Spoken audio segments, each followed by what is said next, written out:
Hello friends, ഒരുപാട് സങ്കടത്തോടെയാണ് കേട്ടോ ഞാൻ ഈ വീഡിയോ ചെയ്യുന്നത്. എൻ്റെ ആൽബത്തിൽ നിന്ന്, കല്യാണ ആൽബത്തിൽ നിന്ന് എടുത്തിട്ടുള്ള ഫോട്ടോസ് വെച്ചിട്ടാണ് ഇത് ചെയ്തിരിക്കുന്നത്. 17 വർഷം മുമ്പ് എടുത്ത ആൽബമാണ്. എന്ത് പറ്റിയെന്ന് അറിയില്ല, 2 വീട്ടിലെടുത്ത ആൽബം ചീത്തയായിപ്പോയി. ഇതുപോലെ ഫംഗസ് കയറിയിട്ട് എല്ലാ ഫോട്ടോസും ചീത്തയായിപ്പോയി.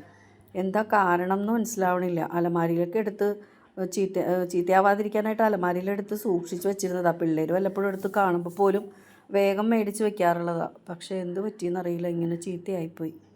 ഇനി ഇതെങ്ങനെ തിരിച്ചു പിടിക്കേണ്ടതെന്ന് അറിയില്ല. അങ്ങനെ ഇത് വളരെ കുറച്ച് പേര് എൻ്റെ വീഡിയോസ് കാണാറുള്ളൂ. എങ്കിലും കാണുന്നവരിൽ ആർക്കെങ്കിലും ഇതിനെപ്പറ്റി അറിയാമെങ്കിൽ ഒന്ന് പറഞ്ഞു തരണേ, എന്താ ചെയ്യേണ്ടത്, ഇതെങ്ങനെയാണ് ഇത് തിരിച്ചെടുക്കേണ്ടതെന്ന്.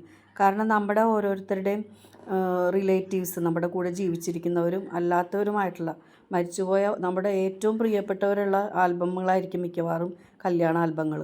അപ്പം അവരെയൊക്കെ നഷ്ടപ്പെട്ടു പോവുക എന്ന് പറഞ്ഞാൽ ഇച്ചിരി സങ്കടമുള്ള കാര്യമല്ലേ? ഇച്ചിരി അല്ല, ഒത്തിരി സങ്കടമുള്ള കാര്യമാണ്. അപ്പോൾ ഇവിടുത്തെ അമ്മ മരിച്ചിട്ട് 3 മാസമായിട്ടുള്ളൂ. അപ്പോൾ അമ്മയും കൂടിയുള്ള ആൽബമാണ്. പിന്നെ എൻ്റെ ആൻറ്റിമാർ, വല്യപ്പച്ചന്മാർ, വല്യമ്മച്ചി, അങ്ങനെ കുറേ പേരുണ്ട് പോയ ആൾക്കാരിൽ. അപ്പോൾ അവരൊക്കെ ഉള്ളതുകൊണ്ട് കളയാനൊരു വിഷമം.